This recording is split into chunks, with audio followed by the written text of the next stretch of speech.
after you know that you have a terminal diagnosis, you don't spend any time ever being upset. You kiss good morning, you kiss goodbye, you kiss hello, you say I love you every time you talk on the phone.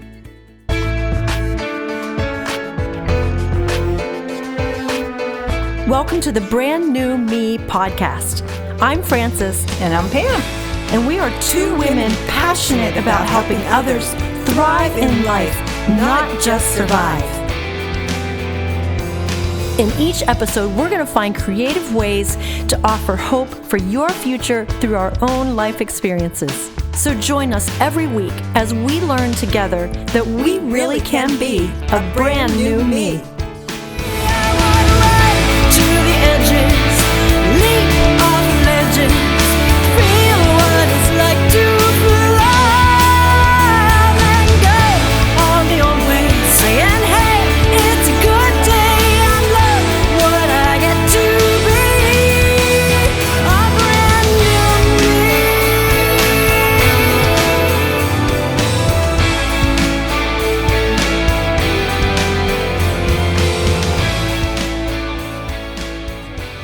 Welcome to Brand New Me, episode number 24 with Carole Lewis. Carole is from Texas and she is a friend of mine and she has authored 15 books. She's been the national director of First Place for Health since 1987, and she has watched that program grow from 12 groups in one church to thousands of members at more than 12,000 churches throughout the nation and in many foreign countries. Carole is a dear friend of mine. She has stood by the piano when I'm leading worship with the tears just rolling down her face, which has caused my tears to roll down my face when she lost her husband and I had lost my mother. And I could barely even lead worship. We just wept together there as other authors and speakers worshiped and continued the worship going as I just played the piano because I couldn't seem to sing. Carole is a really special lady. She's someone to look up to. She is 75 years old and she's lived a lot of life and has a lot of stories to tell today. So sit back, relax, and enjoy episode number 24 with Carole Lewis.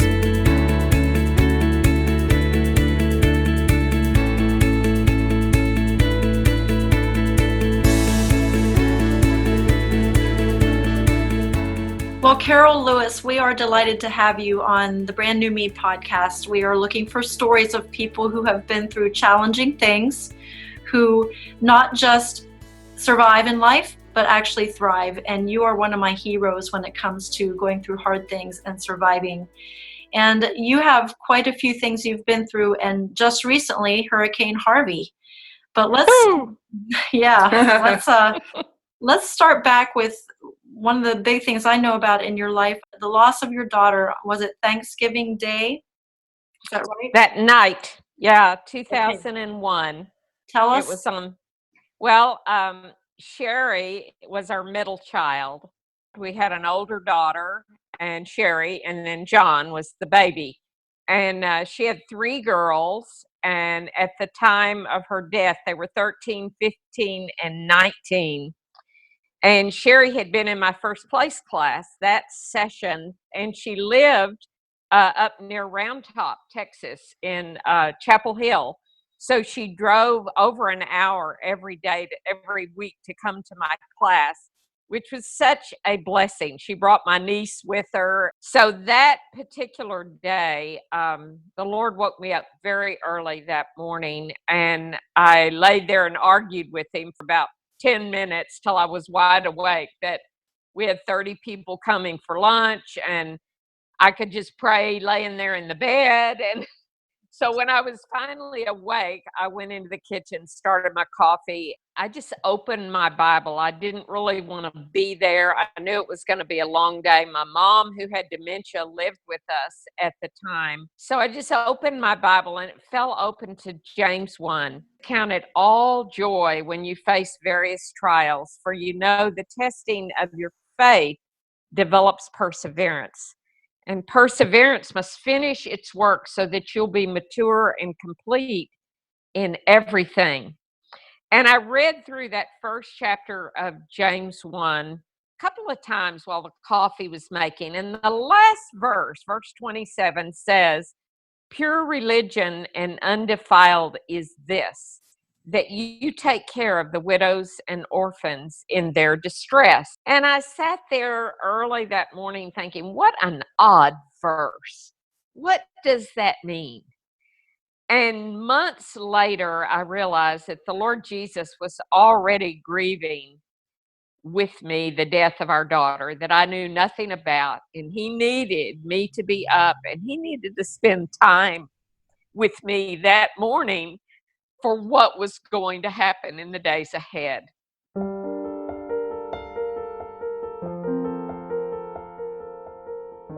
So Sherry and her family came for the day, and she brought a sugar-free pumpkin pie because we were both doing first place for health. We just had a glorious day.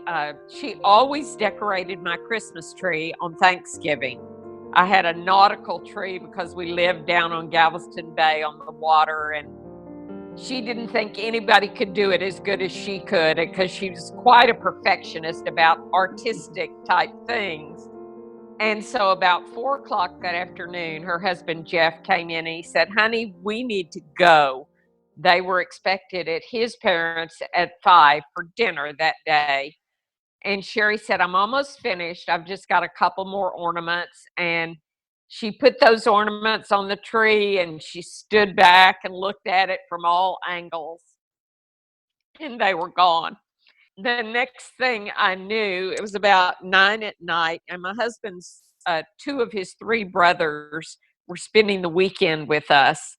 And they were out on the patio visiting like men do. And I went out there and told them that I was going to go to bed. I'd been up since 4 that morning, and so I did. And about 9:15, the phone rang, and it was our granddaughter, Kara, who was 19, Sherry's oldest. And she was screaming into the phone something about her mother and being hit. And I couldn't make any sense of it because I was already sound asleep. And so her uncle took the phone and told me that an 18-year-old girl who was driving drunk had left the road and come up onto their sidewalk. Jeff's brother took the phone to tell me what had happened. And this girl was headed right for their car. Sherry and her mother-in-law and the middle daughter, Kristen, were behind the car. Sherry was giving some clothes to her mother-in-law, and the car hit a light pole, the girl that was driving, and it caused it to ricochet, miss their car. Kara, the 19-year-old, said she looked at the clock and saw the headlights coming down the sidewalk, and she said, "Oh God, don't let me be the only one in my family left alive." She knew that it was going to hit them broadside. The car hit Sherry, who was standing in the middle, missed 15-year-old and missed her mother-in-law. Sherry was laying in the yard. They got the girls inside. And Jeff said, "I knew when Sherry sat up and said, 'Tell the girls I love them,' that my responsibility had shifted from Sherry to those three girls." And so when the ambulance came, he did not get in the ambulance with Sherry. She was already unconscious. He stayed there with the girls until my son John could get over there and pick them up, take them to the hospital. Johnny and I left immediately, and I'm so thankful that his brothers were there to stay with my mom. God knew everything that was going to happen, and it was all taken care of. Sherry lived about 2 hours. She died in surgery that night. She was 39. Wow. And Jeff, our son-in-law, was such a wonderful guy. He was our son, truly. And he told the girls that night, standing in the hall of that hospital, he said, "Girls, in the morning, we're going to believe the same thing about God that we believed this morning." And he set the tone for all of us that we were not going to blame God. We forgave that 18-year-old girl, but for the grace of God, it could happen to any of our children because children think that they're indestructible. and children do foolish things. This girl was so drunk that she had a blood alcohol level of 23 3 hours after the accident. Wow. And her mother was more drunk than she was. Her mother was laying down in the back seat. She took a 12-year plea bargain so that it didn't have to go to trial. She could have gotten 20 years. She could have gotten out in 6 years, but she was such a bad girl, fighting and caught with weapons, and that she ended up spending, well, almost 15 years in prison. I went through the victim mediation program and sent her a Bible, sent her the Mother Daughter Legacy. Kara and I wrote that book together about the legacy that a mom passes down to her daughters. Whenever I speak, I ask people to pray for Lisa Marie De Leon, because that's the only way anything good is going to come out of this for her. So girls are grown, 35, 31, and 29 now, all married and have families of their own. And Do you do something special on Thanksgiving to remember her every year? the first year, a reporter for the Houston Chronicle, our paper, remembered the story and looked us up the day before Thanksgiving. And we were all together, and she wrote an article. It was on the front page of the Houston Chronicle about a time to forgive and about this horrible accident. The second year, Beth Moore had dedicated the video series of Beloved Disciple to Sherry's memory. And when she filmed that video series in Greece, she talked about Sherry in week 2 when John grieved the loss of Jesus.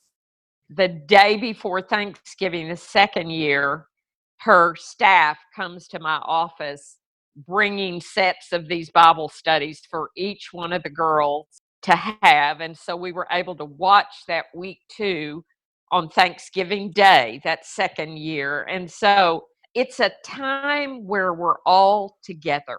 We've always had Thanksgiving together. Now, the last few years, we've driven to Abilene, all of us, to be with Kara, the oldest, in Abilene, just to kind of be in a different place.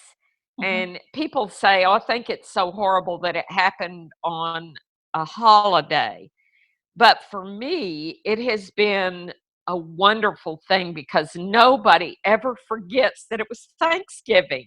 Mm. Even though Thanksgiving is not always on the actual day, I always get cards and people on Facebook saying, remembering you and your family today, because it will always be that it was Thanksgiving. Yeah. And so it's been a good thing.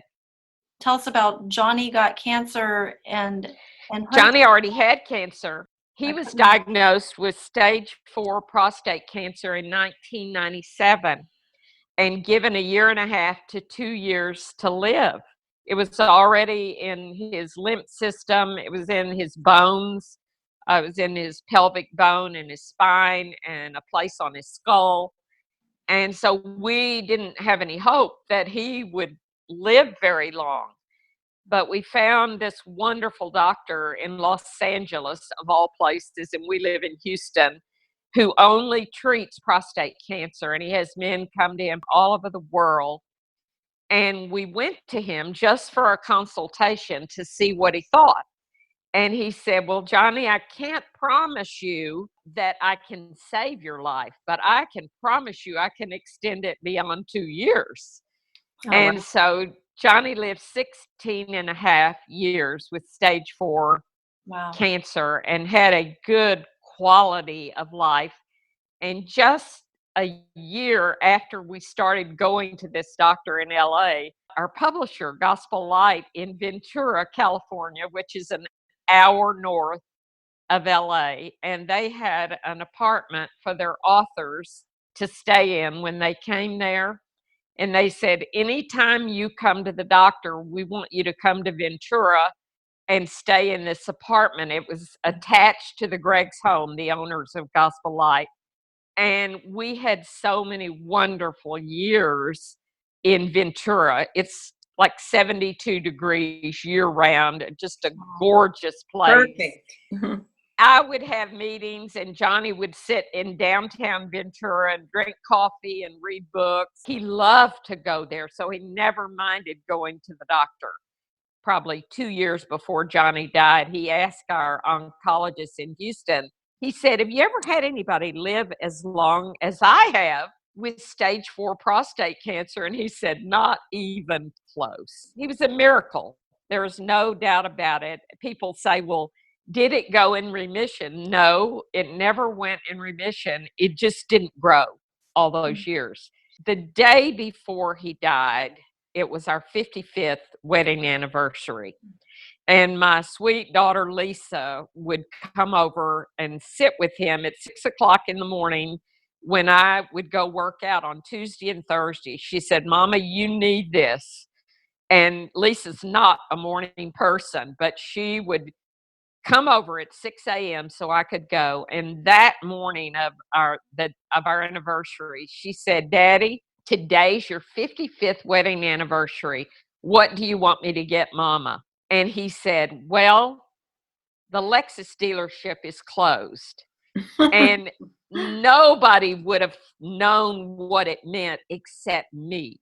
He had always wanted me to have a Lexus, and there was no way we were going to spend that kind of money on a car. So we had a Toyota Avalon, which pleased him because it had the same frame as a Lexus 300. And so for him to have the presence of mind to say that, well, the Lexus dealership is closed, that was the day before the Lord took him to heaven. That's been just the sweetest, sweetest memory for me, that the Lord left him for that one more day for us to have another day together. 16 more years of being with him.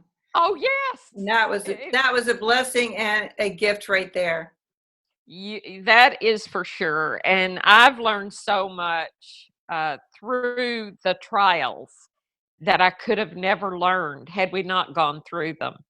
You know, after his diagnosis with stage 4 cancer, we never took another day of our marriage for granted. Before that, we kind of lived like both of us were going to die within a day of each other at 100 years old. That's the way everybody lives. Yeah. And after you know that you have a terminal diagnosis, you don't spend any time ever being upset. You kiss good morning, you kiss goodbye, you kiss hello, you say I love you every time you talk on the phone. The thing that has been the weirdest for me, because I've always traveled a lot with my job, is I'll be in a hotel room and think I need to call Johnny and check on him. I still, 3.5 years later, I do that only in a hotel room because I checked on him constantly. Even the last few years when somebody was there with him, either a brother or one of our girls were always there.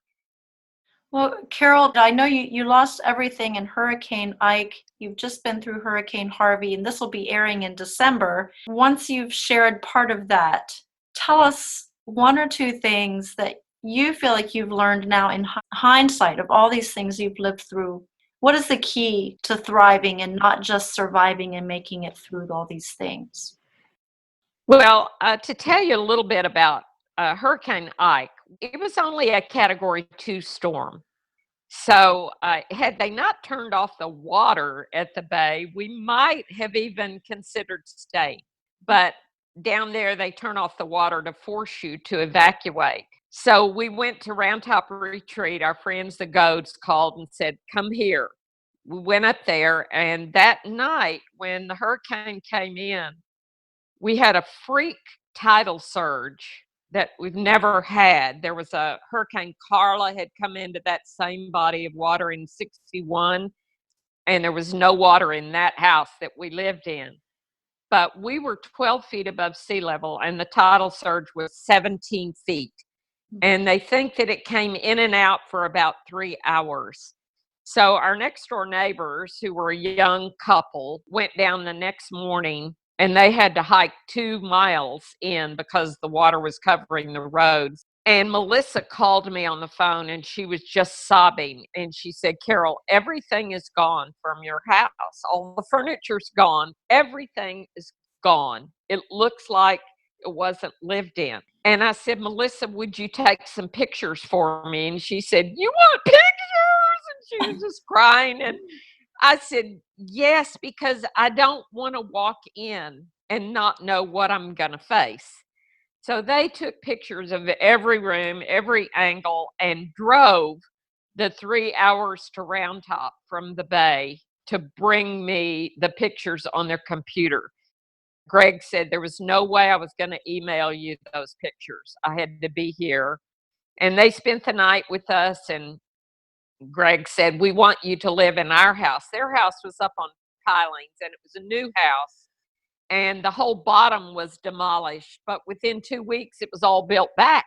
So we stayed at Round Top for 5.5 weeks, and then we went and lived in their house for 3 months. While I met with the adjusters and had our home torn down and all the stuff you had to do. But what I have learned going through Harvey with friends that flooded and didn't lose everything like we did, I have been so thankful that he took it all. It was my stuff and I loved it, but all of us have too much stuff. And my friends that are having to pack, I mean, I've washed tons of loads of clothes for one of my friends, and she had like a gazillion pair of socks that, I've matched. And she texted me yesterday and said, I want you to know that today I threw away half a gazillion pair of socks. Oh, my word. Yeah. She said some of those socks were my mother's. Oh. And, we live like we're not ever going to get anything again if we don't hold on to it. Oh, and I would have never thought to be thankful that I lost everything and I didn't have to do what they're having to do, because it really is quite horrible.